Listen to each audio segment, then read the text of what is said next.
David joins us, we'll be able to get started.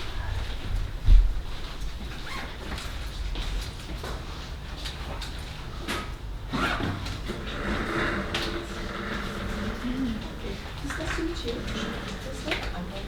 Unless you really want us to speak.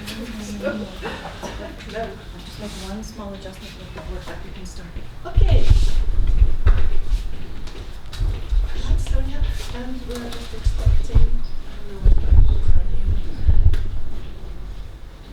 is. Do you need help, Karen? No.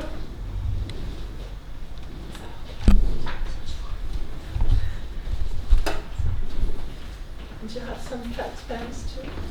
All right. So let's get started. Just to get to know each other before we get started. Your first name and where you come from. I'm Kim, and I'm from New York. Mia, also from New York. I'm Catherine from Scandinavia, New York. I'm Marion from New York. Irish. Yes, do you? I'm Noémie, and I'm from Normandy, in France. I'm Abeline, and I'm from Perpignan. I'm Sonia, and I'm also from here. David, and I'm from Syracuse, New York. Joachim, and I'm from Bordeaux in the southwest of France. I'm Lucy, I'm from Montreal in Canada. I'm Diksha, I'm from New Delhi. I'm Stephanie, and I live in Paris. And I'm Karen, and I live in Canada. And I'm Pascal, and I'm from, let's say Normandy, in the northwest of France. All right, so this is a poetry, poetic event, and we didn't want it to be too formal. So this is the reason why we're sitting in a circle. So my job is to introduce two amazing persons, Karen and David. So I'll stick to the program and give you a few words of introduction about David, who comes, as he said, from Utica. He works at the University of New York, Moyne College in New York. He also directs the Center, the Creative Writing Program at Le Moyne University. Living of the Water, which has just been published, 3 poetry collections, The Everyday Apocalypse, published in 2002, The Gospel According to Frank, spoilers, Frank is Frank Sinatra, and recently a collection entitled Warriors. Frank's work relates to environmental and political concerns. He's going to read and comment on published and not yet published poems, dealing with, his focus is on intersections in the plural, between intersections of the human and non-human in suburban and urban environments, also in the plural. If you want to join us, you have some free chairs here, free seats. Thank you so much. Okay. And attempting not to adopt an anthropomorphic approach, and also exploring the limits of human language to or for expressing non-human life. I would not like to interrupt the reading and comment. Well, I'm not going to tell you all the philosophers she's intimate with, because she can tell you herself about them. And she's the author of three collections of poems, ballads, published in 2000, in which she tried to get the feel of time, 2005, and an amazing collection, which is going to tell you about, entitled The Grand River Watershed, published a few weeks ago. And this Grand River Watershed is a daring and fascinating adventure in poetry, history, science, sensibility, and ecology. So it's up to you, and we said maybe 20 minutes each to leave space for discussion, but then we'll see what happens.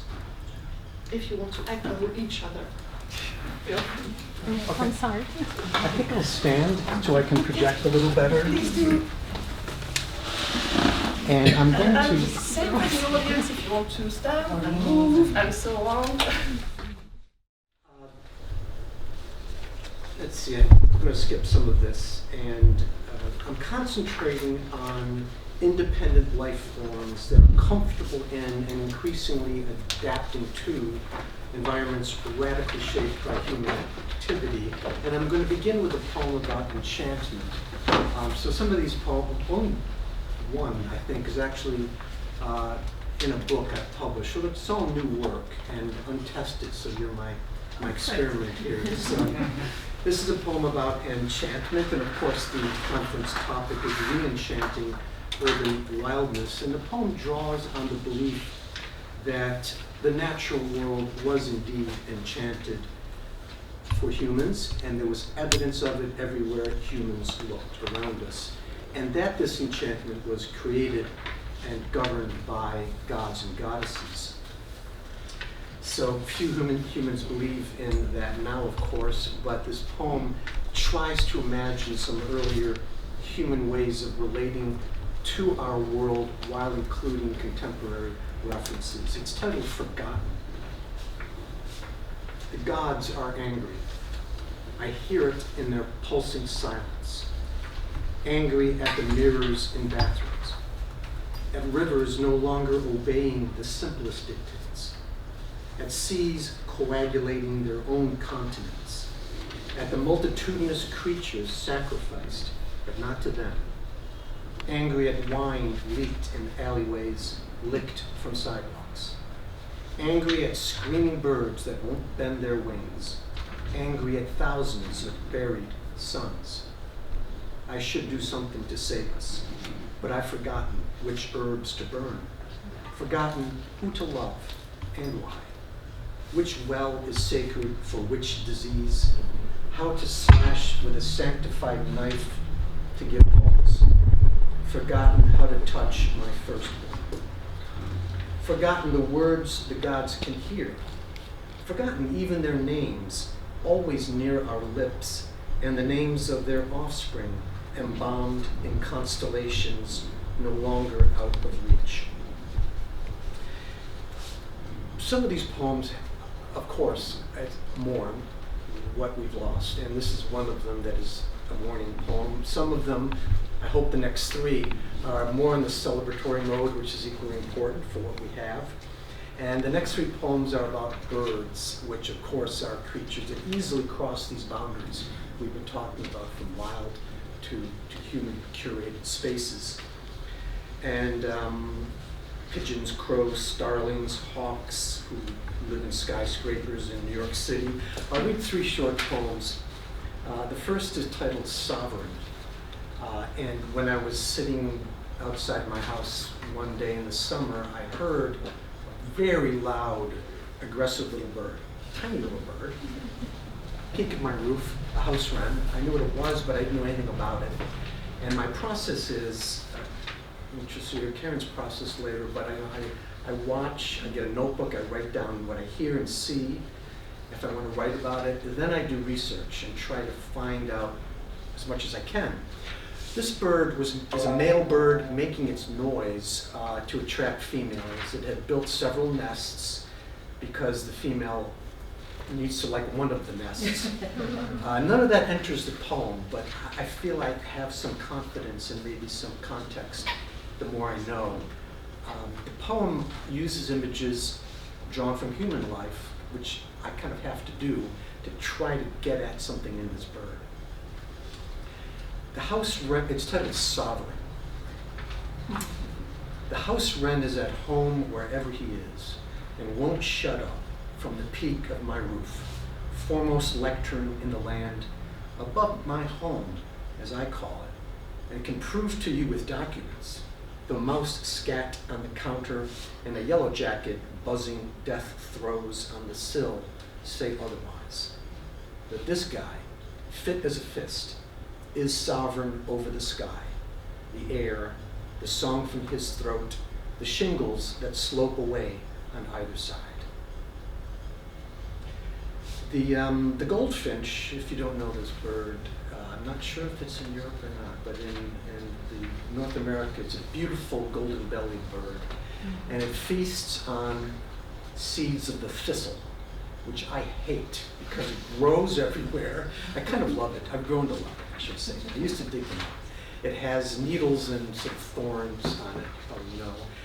Thistle seed is what the goldfinch loves, and it's also nectar-producing plant, so it's a very good plant. So the Latin name for the goldfinch is Carduesis, forgive my Latin, tristis, sad thistle eater.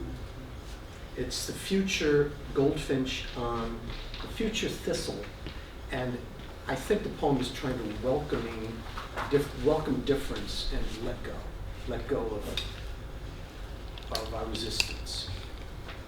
Because the flowers have gone to seed, a goldfinch grasps a thistle stem to feast, impervious to slings and arrows, one's meat, another's poison. But I've stowed the shovel, taken off my gloves, shrugged a welcome to whatever rises above the meadow grass. Let the goldfinch guzzle seeds into his golden belly, shaking others free. Let wind lift those downy shoots heavenward.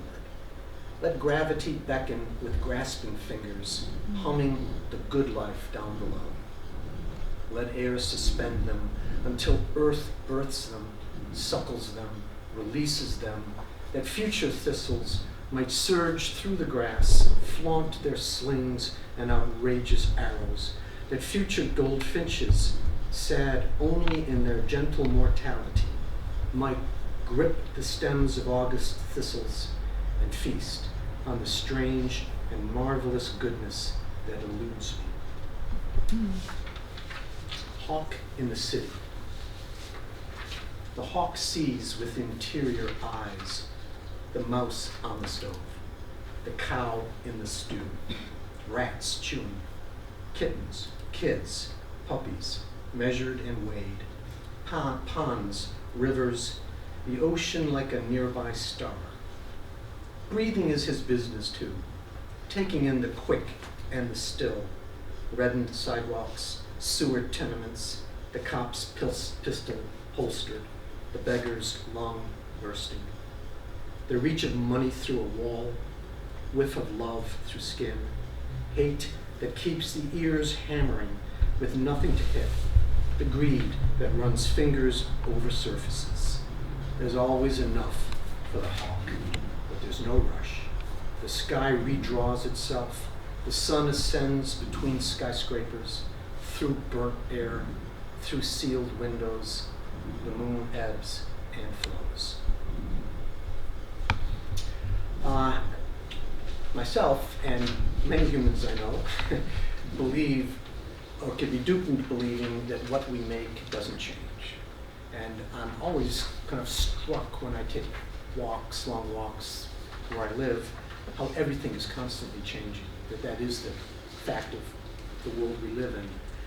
So this is Everything Moves on that subject. The last time I checked, everything was different. Cicadas, not silence. And then a bird like a branch, on a branch, stark against pink, burning red, losing itself in dark blue, become ragged, not an edge, but a stage, because everything moves toward an end that recedes as far as I can see, not far, into sky that frames a cloud shaped like a dream years ago in another body, when I saw everything that could be seen until this moment, when dusk eludes the eye and time is always up. 2. Even rocks, even the mountain tombstone on the nuclear casket, even convictions, even the pinpoint of almost nothing in the vacuum nothing that became the universe, even the end of a moment, even births we remember each year with trembling flames. And don't forget the words we carved with chisels and muscle, eroding from wind, rain, sand, and the tracings of fingers along grooves and ridges. Even those have moved on. A short poem returning to birds, check this, and the theme of nature in flux. It tries to merge this idea of change with human resistance to change, tied up, I guess, with our resistance to dying, mortality. My daughter makes a brief appearance in this poem, and it features creatures, besides her, where I live, red-winged blackbirds, cedar waxwings, come down from Canada, mosquitoes, peepers, which are little frogs, make a lot of noise, and one of the most beloved North American mammals, the beaver. It's titled Why. Why all these red-winged blackbirds where cedar waxwings once gathered, sweeping up mosquitoes over the pond? My daughter watched the waxwings at twilight from my shoulders as peepers kept up their invisible racket. Not that I mind a change of scene, but why do children grow up and remember what they please? Why do leaves trade their solid green for red, yellow, orange patches, then release themselves from what they love? Why must the old beaver move on, and that young one, arrived from God knows where, set up shop in the lodge with a big tail slap under those blackbirds sprinting branch to branch? You can't miss them, can you? Flaunting the red on their wings. And maybe, actually, I'll end with this poem, so there's time for poetry, maybe for some questions at the end. I hope. This is Sestina. I wanted to read it in Perpignan, I guess for obvious reasons. It's a connection with Provence, French poetry, and it returns to birds. And my bit of context is that I got up extremely early one morning, which I don't normally do, and heard this eruption of bird song, and the sky like an apocalypse, like the end of the world, fire. And I was thinking about memory and cycles, dawn and dusk, and consciousness, the consciousness of past and present, big ideas. I wanted to write a poem. And the Sestina, as you may know, is a very repetitive and circular form. 6 stanzas of 6 lines each, very symmetrical, with a 3-line coda at the end. And the final word of every line in the first stanza must be repeated in a particular line of every single stanza, and then all 6 words at the end. So it can be extremely boring because you keep hearing these words. Or, if you're lucky, maybe it can work. And it's great for writing about repetition, and I thought the form, Pascal was saying, how do you get beyond language merely to express something in the world? Form is one way, trying to stretch your form to suggest or gesture to something that's maybe inexpressible. So it's the everyday apocalypse, and thinking that these birds, I don't know if every morning this is the end of the world, next day this is the end of the world. So it's the everyday apocalypse. Invisible among the branches at dawn in my backyard, the birds begin to sing because, as birds, they believe this sun rises into the darkness of the last day. That this blue will never be blue again. That branches will never bend this same way. They can't know it's forever been this way. The world turning, the moon falling, then dawn when one has all but given up. Again and again they disregard the facts. They sing because they can't remember yesterday or imagine tomorrow. The sun's slow eruption into the night is the sun's most perfect performance. It goes on its way thereafter, leaving them just one day to squawk about, one chance to take, one dawn to make them open their eyes and sing about something, anything. What do they gain, we ask, by forgetting? What do we gain by remembering that perfect sunrise by Cape Cod or Bar Harbor? How singular that strip of burning cloud way off in the distance. Those memories of dawn, the brains of birds can't hold from one day to the next, maybe. But just for one day, I'd like to shrink down my overstuffed brain, sit myself in the quiet before dawn and see what I won't know is the sun announcing itself by degrees the way I couldn't know it always has. I'll sing then without pausing to hear what I'm singing. My tiny brain will take in the day, knowing without knowing that the only way to be is to forget the word again, the word before, even the word sun, and believe there is only one dawn, one moment to sing. If we begin again, it might be a day without trees, clouds, sun. It might be a long way to reach the dawn. I think I'll stop there. Thank you very much.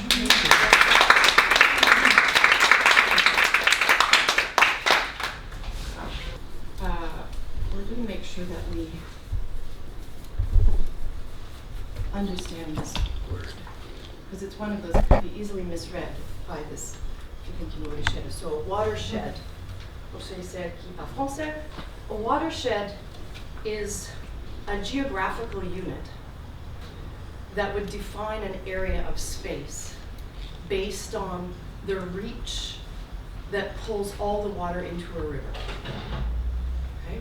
So before there were trains and before there were cars, I speak from North American context, when people moved by rivers and lakes, the territories that they occupied, and in fact, the territories that different tribes of even the same nations occupy, are often indicated by watersheds. So I happen to live, I'm going to give you a little map.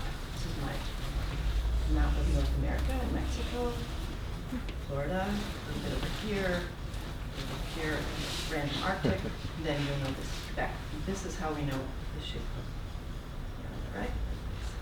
And this is that. Oh, this is good enough. There are giant lakes not far from where you live. So these guys live about here, and I live here. And these are the Great Lakes, and they're called the Great Lakes for a reason, is when people visit them, they can't believe it's called a lake. They're like, the impression of being near the Caspian Sea. So I live in this area. Okay, I live in the province of Ontario. This is a very local book. This book is a book of poetry that tries to enact, using as many kinds of epistemologies or ways of knowing and truth idioms as possible of what it feels like to occupy or inhabit a particular location, when one is trying to be as cognizant as possible of its varied and flowing and open human histories, and also its varied and flowing and open material histories, its meteorology, its bugs, its geological processes. So inside this place where I live, this is Ontario. So, Ontario. I live here. Here's Toronto. Here's Lake Ontario. Here's Niagara Falls. Here's Lake Erie.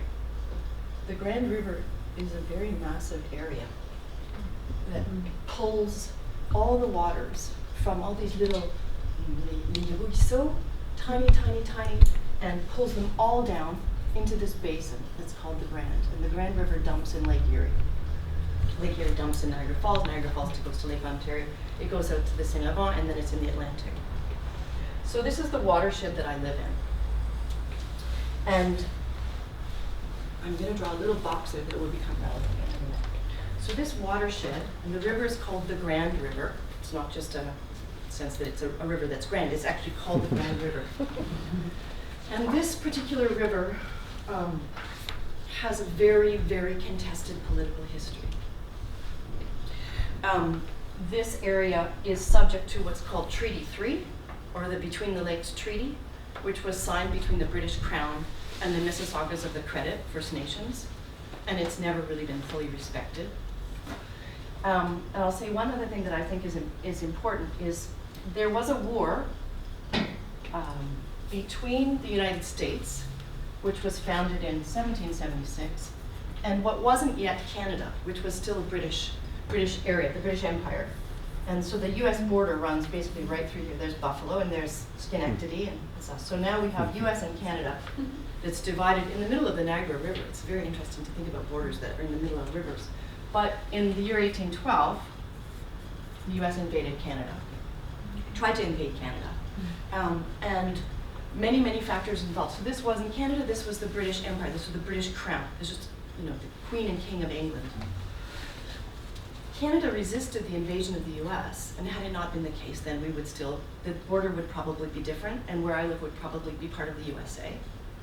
And one of the factors that I know to be an important factor in the resistance of the invasion of Canada was that many, many Native Americans joined the forces on the part of the British to resist. So we have major sort of military history that involves these Indian Mohawk battlers.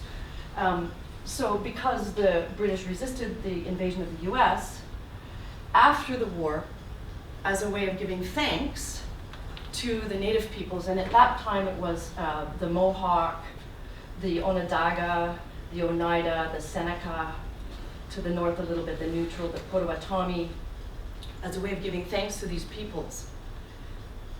The Governor General of Canada said that on 6 miles on either side of the Grand River, from its beginning to its end, which is 900 miles, belongs to the natives. So almost all of inhabitation in southwestern Ontario lives inside this tract, which is called the Haldimand Tract. So we all live on land that was in fact given to the natives as part of defending our space. So it's a very contested space to live in if one knows that piece of Canadian history. So that's the watershed. Sorry, I'm getting it. I'm nervous and I'm excited. So there's, from the perspective of waves of human history, from this perspective I just told you, being a white person or a European person in this brings up the story of colonization and oppression. But from another story, it's also a big agricultural centers where we get a lot of our big, amazing, beautiful farms that supply food to our areas. And my grandparents on my mother's side were Scottish immigrants, and they settled farms. And there's also this discourse about pioneers, about the goodness of new immigrants, how important immigrants were for opening up the land. So human history itself has this complicated story that's sort of neither good nor bad. On the plus side, we have pioneers. On the negative side, we have colonizers. And then if you look also from the side of ecology, I'm very interested in what could be said ecologically about the space. What we also notice is a discourse of concern for preservation of native species, for preservation of native bees, native plants, native trees, and the worry about all these native types being decimated by the invasion of foreign pathogens. So if you put those two human histories and ecological genetic histories next to each other, you see that they contradict one another. They're both telling the story about the beauty of settlement, the importance of new species, the importance of things being able to adapt and survive, and on the other hand, how horrible it is because it knocks out other things that had a right to be there or were there first. So this book is a way of trying to write all of those together without resolving any of them, without resolving them into a story about which one is right. And the last thing I'm going to say before I launch is, in 2011, I was the writer in residence at this little box right here, which is a house beside the Grand River. And it was on a research area where scientists go to do their field work. There's 900 acres. And this little beautiful architectural space that I lived in, where I went to ostensibly write poetry. And so I was actually on the river and had to think about how to write poems about that space, which is, as David said, it's difficult to do. It's difficult to have a process. So what I did, just in a nutshell, was I tried to read everything and anything I could that was related to work that had come out of that space, and ecological, historical, archaeological, tourist, high culture, low culture, music that had been produced there, and tried to combine them into a whole that had a sensibility of an ecology itself. You know, it had some parts that came back again and again. It had some parasitic phrases. It has some dissonances inside. And the themes that I tried to actually show both in the form and in the content have to do with some themes that emerged, which have to do with, on the one hand, our obsession with saving things. And on the other hand, and our strategies with trying to save things ecologically, theologically, spiritually. And on the other hand, the importance of knowing that everything's flowing and can't be saved. Or maybe it can be saved and not saved. Okay, so I will read you. So I'll start with the first poem. The first poem is called Woodland Occupation of North Dumfries Township. So what we have is my words and then words that are stolen from various sources as found poetry. Without citation, because I think the history of North America is a history of theft. So yes. Among the Chippewa, young hickory, basswood, or elm, some sought ironwood because it bends easily when green, or tamarack. And the Hurons preferred cedar bark for roofing, harvested in spring when the sap was running, and the flats from elm and yellow birch, chestnut, oak, pine, black ash, or hemlock, peeled off the living trees. Among the Potawatomi, elm bark, or slippery elm. Among the Algonquin, the bark of walnut trees, which is wondrous tough, lashed together with pliable strips of fresh white oak or inner green basswood made into strong cordage. The Iroquois preferred the elm to chestnut, the hemlock to basswood, or ash for sheathing of their longhouses. Among the Winnebago, walls were of plaited cedar bark or black ash bark, or birch was sometimes used, about a yard square sewn together with spruce root. And all were made airtight, watertight, with spruce gum caulking. These are the specificities of culture, human culture and biological culture and choices. And one of the things you learn through these books is that many of these tree species have been decimated. So I'll read you, and they've been decimated, I'll read the first one, which is called Ash. So as a poet, one gets the license of being able to hit many registers at the same time. And as the poem progresses, the reader or the hearer gets moved along one thread of possible meaning, and then maybe has to jump to the other if he or she thinks maybe that wasn't what Karen was trying to say. But Ash and a number of these poems have at least 3 registers running at the same time. So ash is a kind of tree. You've just heard that it's used at least in 3 of the tribes for making their houses. Ash also means, for me, it's symbolic as an ex-Catholic of Ash Wednesday and sinning. I was also just in Berlin, and ash also, for me, symbolizes the ash of the burned bodies of the European Jewry. And it also means fire. It's what's left after the fire, which is necessary to eat and to live, which requires wood. So there's a bunch of circles that move in different directions, even just by focusing on the word ash. And I think I'll read a poem after this word, and that's going to happen with the word ash. Okay, ash. 4 from grape leaves, 1 from a cutting, 1 at large in the ship's hold. A finite collection of comings and goings. Everything counts, everything's armed. Fever in the upper regions. S-shaped punctures still developing. Immune systems. In Ontario, outbreaks traced to 10. Belgium, Germany, Israel, France, Finland, India, Italy, Jordan, Mexico, Russia. In crating and suspicious dunnage. 37 pallets native to Asia, northeastern China, Korea, Mongolia, Japan, Russia, Taiwan. So hold that in your head. It's a story of hypothesis about where the beetle that's destroyed the ash came from. But I also read it as a sort of worry about immigration patterns too. So you can read it in a couple of levels. So I will read you now. There's one called globe thistle. And we just heard a little bit about the globe thistle. Shall we read this one? This one's short. Dave just told us about the goldfinches loving the globe thistle. And this one is called globe thistle, which is considered an invasive species. Yeah. Okay, so That's right. It is. it's characterization. And on Thursday, you'll see pictures of me pulling out thistle on the farm market. But from de côté des oiseaux, it's something else. Okay, globe thistle. 6 in soil with primroses and moss. Another 6 in debris under a dead hawk. Under patio stones. In fresh, hot horse dung. Can potentially adapt to contrasting soil environments. Is a dominant species in most old field communities. A sexual stage is required.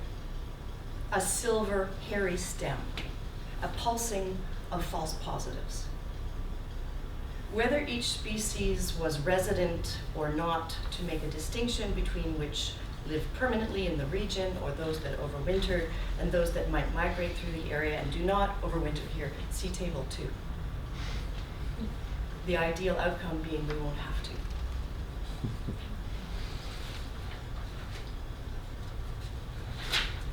So these are,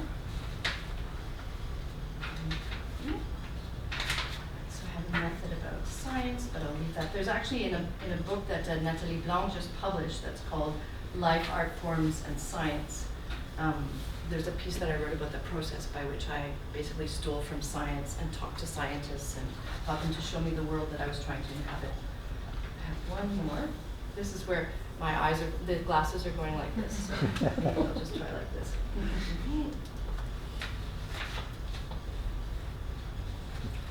It's really wild.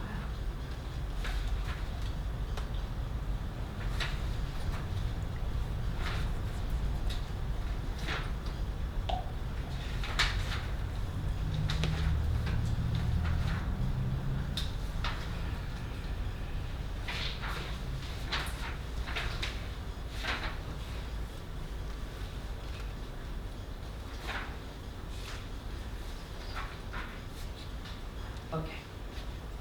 This is a short poem. This will probably, you'll let me know if I have time for one more, but this can be the last one too.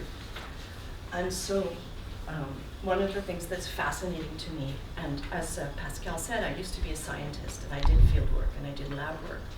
And I'm really interested by the feeling of what it is to be so curious and devoted to the natural world that one goes out in the rain for 10 years to take samples from a stream. This is not something I have to do as a philosopher. On the other hand, and maybe not even on the other hand, but in the same hand, a kind of hubris and optimism about being able to figure out how things work so that we could actually mitigate damage or fix damage. So this slight like hubris that's always attached to these strategies in science. And right now in North America, we have a giant problem in the ditches with the invasion of a kind of grass that's called Phragmites. And I've actually seen it in France. When I was at Perpignan last time and I went up to Paris, I saw it everywhere. I thought, shit, it's everywhere. And in Canada, what it's doing is, among other things, it's displacing the kinds of the cattails that were, I mean, if you've ever read anything about the history of the peoples, the first peoples, the uses that they made of cattails were like astronomical for knitting and cordage and eating, and not to mention that they're food for birds and insects. So at this point, this species called Phragmites is displacing the cattails. And I was thinking as I was coming here, it's not to say that it's a bad or a good thing, it's that there's a problem with the rate of change. Because over 10,000 years, the first peoples, the Winnebago, the Potawatomi, the Algonquin, the Iroquois, the Chippewa, they figured out what to do with these plants. And the Phragmites are coming in at like so fast, in 2 years, entire spaces are finished. So if we had 10,000 years, maybe we could figure out how to knit with them, how to eat with them, what kind of lizards would like them, but it's happening at a rate that's of concern. So the concern for me is always the rate. And this poem is called Controlled Burn, Phragmites. And a controlled burn is, as some of you know, it's ironic, the name, a controlled burn, because there's nothing controllable about fire. And one of the strategies that one of the scientists in this area where I was living, in the little black box, he was trying to restore what's called tallgrass prairie. And tallgrass prairie, prior to European contact and the bringing in of all these other kinds of plants that took up the space and converted grasslands basically either to sand or forest, really diminished the biodiversity of these areas. And my friend Andrew, who's a grassland ecologist and works on this space, he wants to eliminate or kill off the Phragmites so that the natural grasses can come back into the space. And the tactic is a controlled burn. It's going to try to burn the hell out of them. But the roots go down something like 90 meters, right? And they don't know how to get rid of them. Do you cut them here? Do you leave them alone? What do you do? So the only thing besides the controlled burn, you can look at it on YouTube too. There's Andrew trying to deal with a controlled burn that actually, not surprisingly, gets out of control. And that I got to watch, right? He said, do you want to come and watch the controlled burn? I said, yes. The only thing else I want you to know from this poem is there's 3 names here that are the names of some of the original, what are called native grasslands. One is called Turkeyfoot, one is called Little Blue Stem, and one is called Indian grass.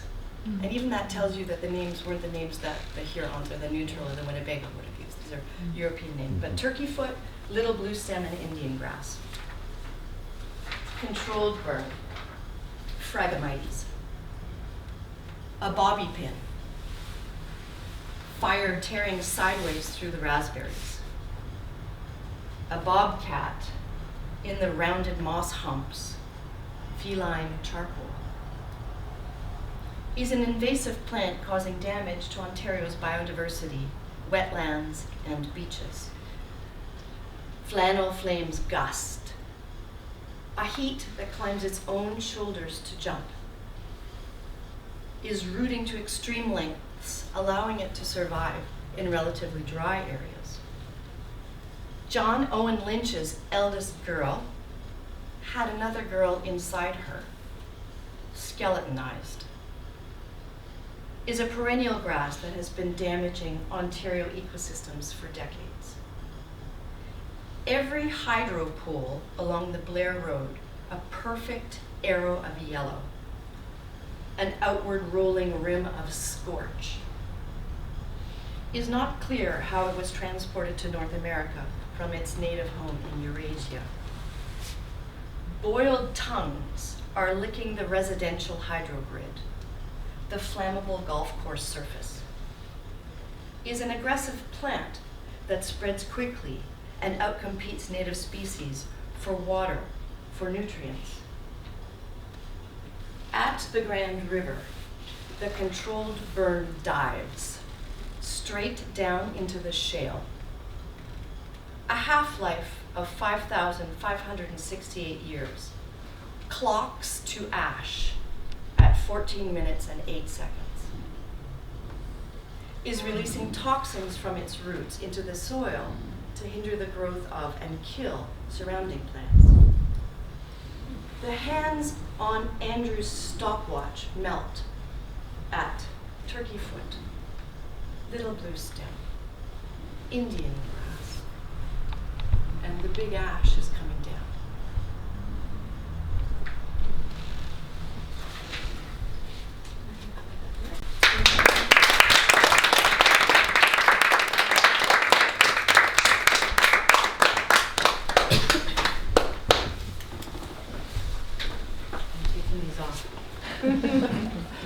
Thank you so much, both of you. Anything, including the goldfinch, that would be feeding and surviving off of this as well. I suppose almost all my poems begins with me, and I try to let go of that so that it can get a larger context than just myself. I don't really like writing about myself so much. It's an interesting kind of adversarial thing too. If you picture this goldfinch throwing seeds and it becomes kind of the arrows that's being kind of malicious towards you. Yes. Yeah, and I'm trying to, every once in a while I will, this idea of the limits of human language, insert in a poem, slings and arrows, something from Shakespeare, that gives it a different layer or register, as we're talking about in the poem, which I enjoy also. So it can be both myself speaking or speaking for a larger portion of humanity, or another voice creeping in like Shakespeare's outrageous fortune. And it makes me think a little bit of the poem Sovereign about the house wren, because I teach, so I know what a lectern is. The house wren has no idea what a lectern is. So the biggest lectern in the land is my giving a little bit of something I know to this bird to try to understand it. And I hope I'm trying to be conscious that I'm not making the bird into a little professor or something. to give a piece of myself to the bird, if that kind of makes sense, and it helps me understand the creature, maybe.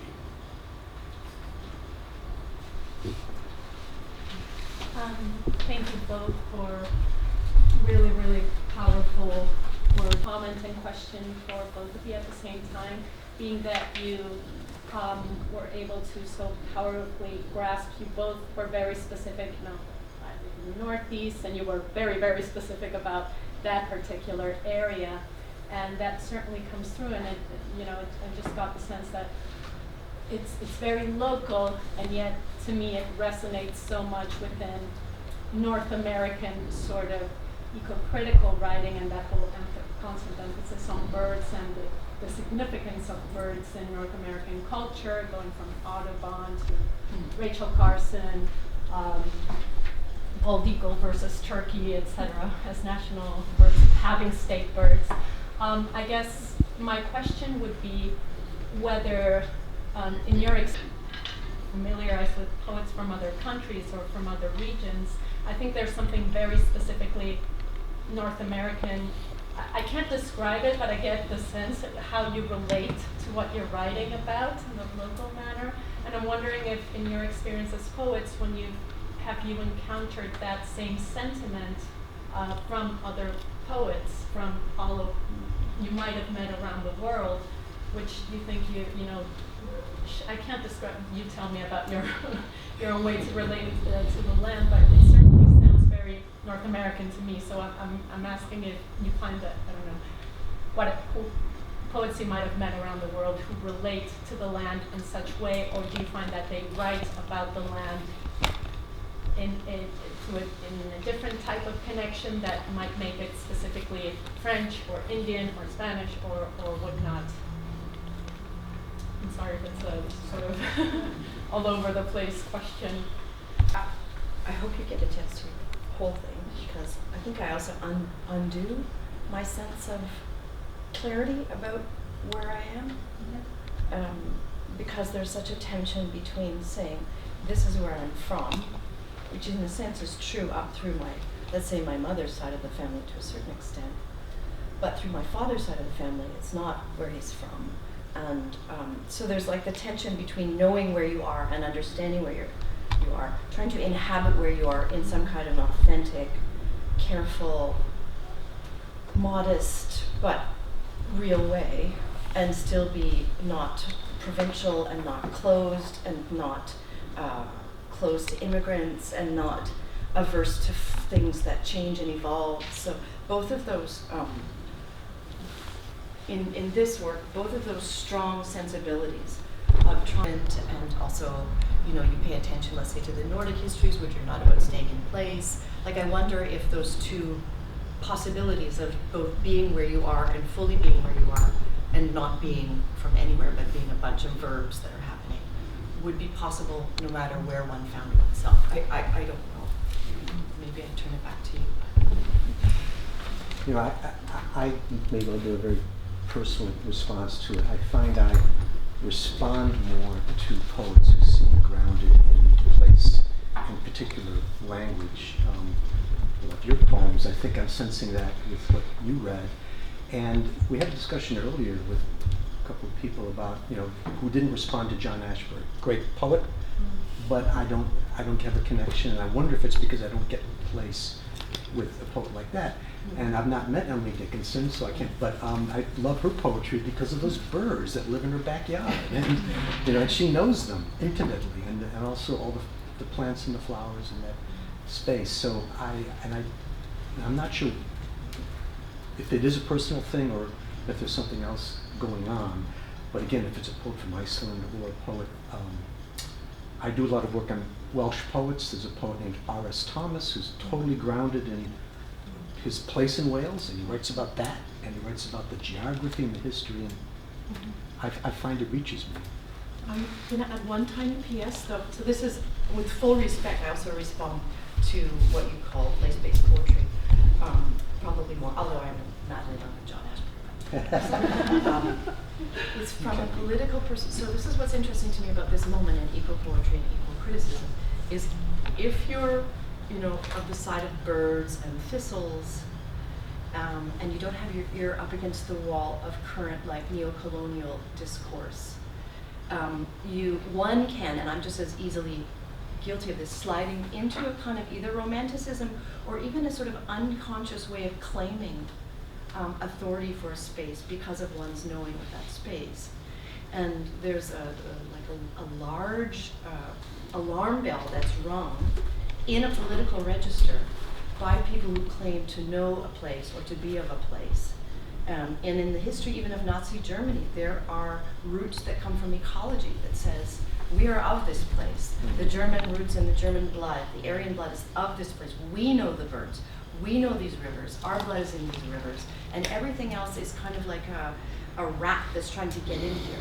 So politically, it's complicated to know a place and to claim and want to claim anchorage and to have been affected by a place and to speak to that without putting your flag in the ground, even unconsciously, in a way that then just repeats these old gestures of fascistic exclusion of newcomers, or the flow that wants to flow is difficult. So I'm not saying I can solve it, I'm just saying when one's aware of that, it's really hard to position one's idiom as an ecological poet or as a nature writer. That's all. And it's terrifying too, actually. If you don't mind impeding upon the pause, because I felt really comfortable letting things go. So if you don't mind remaining and missing tea or coffee, we can go on for a few minutes, which would be lovely. Sorry, I didn't look at the time. If you don't want, I mean, So feel let's free go to. on. Let's go on, but we're aware that we are going on. I have questions for both of you. I hope it won't be take too much of your time.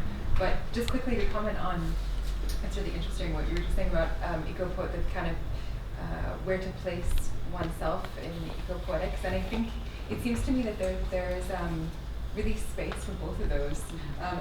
For me personally, it doesn't seem to, I agree with what this dilemma, it doesn't seem to me though that they can coexist. It doesn't seem like there's two kind of thistle, sparrow poetry that is really place-based can coexist with really political and politically commentating on politics and neoliberalism and all those things at the same time. And I think they're both like the work that Robert McFarlane does, for example, with taking words, putting words back into the vocabulary of people for streams and hills and things, that is really important as well, and that can also be political in a way.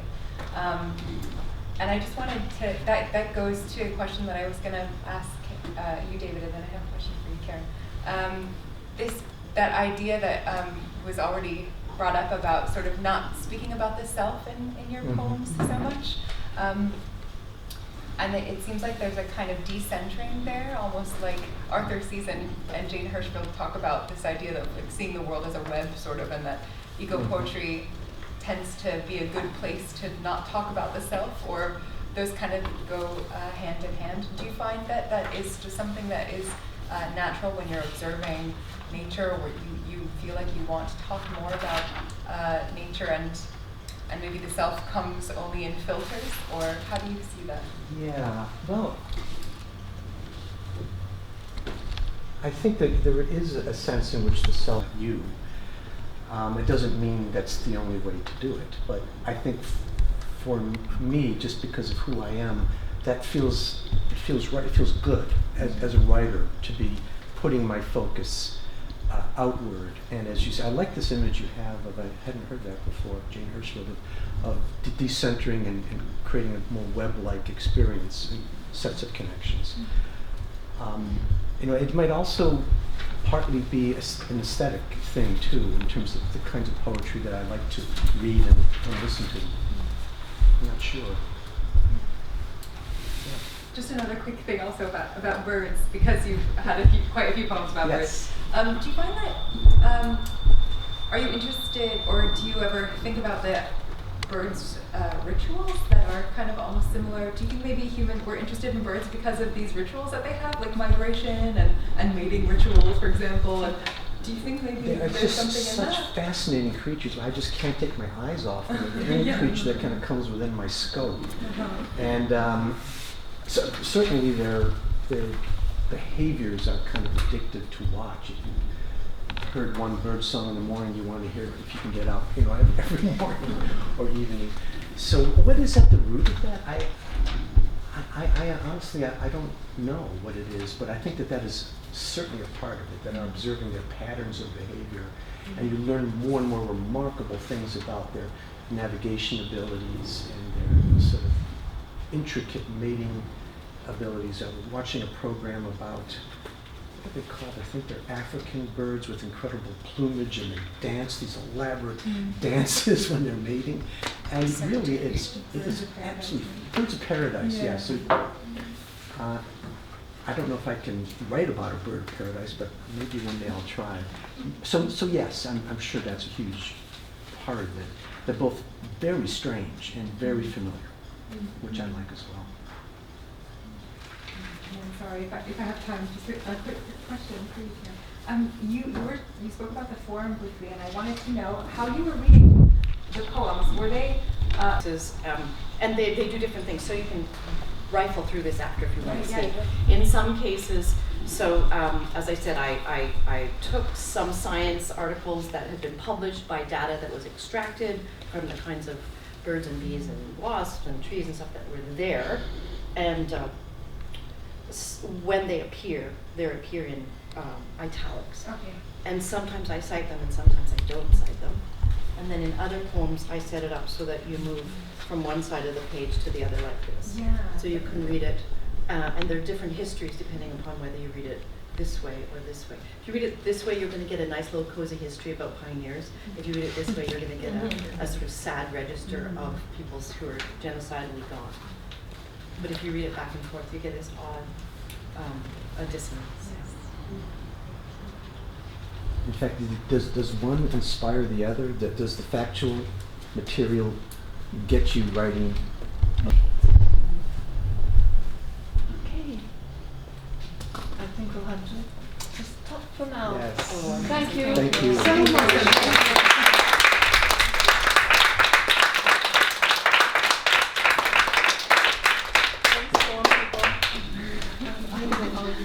Are your collections, Karen and David, are your collections on sale downstairs? Did you bring some of your volumes? I didn't. I have some, but I didn't put them downstairs. So Could could you please do this? And Karen, did you bring some of your collections? No, it didn't arrive to my house in time for when I left. But I'll send them, and I can give the information to you. You can order them online. Yeah, please. Why did you say that? That's not what the poems were about.